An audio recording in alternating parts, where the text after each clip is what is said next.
আমি মনে করি বাংলা ভাষাতে এই ধরনের বই আর একটাও নাই যে বইটা আপনাকে দেখাতে চেষ্টা করব।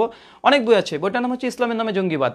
খন্দকার আব্দুল্লাহ জাহাঙ্গীর রাহিমাহুল্লাহ ইসলামের নামে জঙ্গিবাদ বইটা রচনা করেছেন। এই বইটাতে মূলত খারেজি মতবাদ যারা আছে তাদের ব্যবচ্ছেদ করেছে এবং যারা গণতন্ত্রের নামে দিন ক্যাম্প করতে চায় তাদের এখানে ব্যবচ্ছেদ করেছে। তো যাই হোক, মানে শাইখের যে ভাষা এবং বোঝানোর যে ক্যাপাসিটি অত্যধিক সুন্দর। এবং মনে রাখবেন, গোটা বাংলাদেশে ইসলামের নামে জঙ্গিবাদের উপরে অনেক বই আছে। আলুল হাদিসরা না হলে 50-এর অধিক বই লিখেছে, 100-এর অধিক তারা প্রবন্ধ রচনা করেছে। অসংখ্য কওমি মাদ্রাসা থেকে লেখা হয়েছে, আলিয়া থেকে লেখা হয়েছে, অনেক জায়গা থেকে লেখা হয়েছে। কিন্তু সর্বোপরি আপনাকে বলবো এই বইটা একটা বিশেষত্ব আছে। শাইখ রাহিমাহুল্লাহ ইসলামের নামে জঙ্গিবাদ বইটা রচনা করেছে, এখানে মূলত দুটো জিনিসকে খণ্ডন করেছে।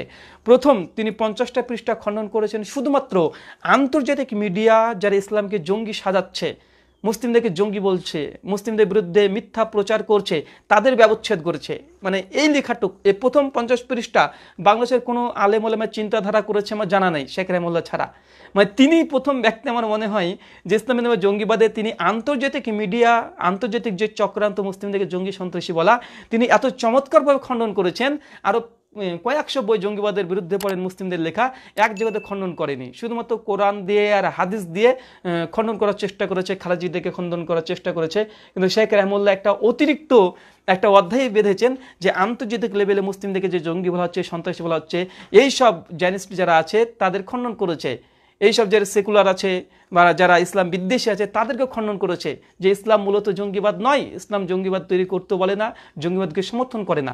তারপরে তিনি আলোচনা করেছে যেসব মুসলিমদের মধ্যে কিছু জঙ্গি হয়ে যাচ্ছে, কিছু খারেজি হয়ে যাচ্ছে, তাদের কিছু চিন্তাধারা, তারা কেন এই খারেজি চিন্তার দিকে চলে যাচ্ছে, মানে তাদের যে সাইকোলজি, এই সাইকোলজিকে তিনি ধরেছেন যে তারা এটা কেন করছে। খুব চমৎকারভাবে তিনি আলোচনা করেছেন। তারা শেখ মানে ব্যাখ্যা করেছে, সম্পূর্ণ বলার সময় নেই। শেখ বোঝাতে চাইছে একজন ব্যক্তি, একজন যুবক কেন খারিজ হয়ে যায়। তো শেখ মানে যে পয়েন্ট ধরেছে, খুব চমৎকার পয়েন্ট, যে আসলে তাদের সাইকোলজি হচ্ছে এটা, একটা যুবক যখন দেখছে যে মুসলিম একটা দেশে ইসলামী বিধান মানা হচ্ছে না, বা অন্য জায়গাতে মুসলিমদেরকে নির্যাতন করা হচ্ছে, নামাজ পড়তে দেওয়া হচ্ছে না, তাদের জানাজা করতে দেওয়া হচ্ছে না, আজান দেওয়া হচ্ছে না, মুসলিমদের উপরে নির্যাতন করা হচ্ছে, তখন একটা যুবক অটোমেটিক যে আমাদের মুসলিম হয়েছে বলে আমাদেরকে আজান দিতে দেবে না, মানে এই যে মুসলিম যুবকটা তখন মানে এটা তার ভেতরে কাজ করছে, এবং তখন মনে করছে যুবকটি যে না আমাদের জন্য কিছু করা উচিত, এই জন্য সে কিছু করতে যাচ্ছে কোনো একজন আলেম ওলেমার পরামর্শ ছাড়া, আর তখন সে জঙ্গি বা এদিকে ধাবিত হচ্ছে। মানে শেখ তার আগে সাইকোলজিকে ধরেছে যে সে কেন জঙ্গি হচ্ছে, আগে পয়েন্ট, তারপরে শেখ খুব সুন্দরভাবে যারা এই চিন্তাধারায় আছে তাকে খণ্ডন করেছে যে উচিত নয়, এভাবে ঝাঁপিয়ে পড়া উচিত নয়, বা এইভাবে যদি কোনো মুসলিমদের উপর অত্যাচার করে কোনো রাষ্ট্র, কোনো ক্ষমতা, মানে কোনো ব্যক্তি, তাহলে তাদের সঙ্গে কীভাবে মোকাবেলা করার জন্য শরীয়ত আমাদেরকে নির্দেশ দিয়েছে, মানে কোনো বিধান কি, আর বিধানের মানদণ্ড কি হতে হবে, বা তার দ্বন্দ্ব কী হবে, অপরাধ করলে কী হয়, অপরাধের সাজাকে সর্বক্ষেত্রে এক হয়, অপরাধের সাজা কে দিতে পারে। মানে খুব চমৎকারভাবে তিনি খারেজিদেরকে খণ্ডন করেছেন, এবং ইসলামকে কায়েম করার জন্য বিভিন্ন মত পথ পদ্ধতি মানুষ যে দখল করেছে বা চেষ্টা করেছে তাদেরকে খুব সুন্দরভাবে খণ্ডন করেছে।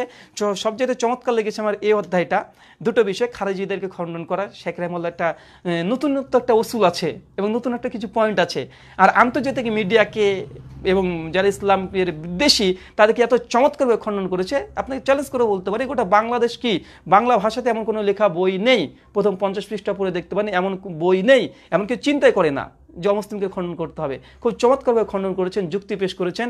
আর শেখ রাহিমাহুল্লাহ ইন্টারনেটের বিভিন্ন ওয়েবসাইট থেকে তিনি দলিল প্রমাণ, এবং গুগল থেকে, বিভিন্ন উইকিপিডিয়া থেকে তিনি এত দলিল প্রমাণ দিয়েছে, মনে হচ্ছে যে শেখ রাহিমাহুল্লাহ মানে তার গোটা গুগলটা মুখস্থ আছে।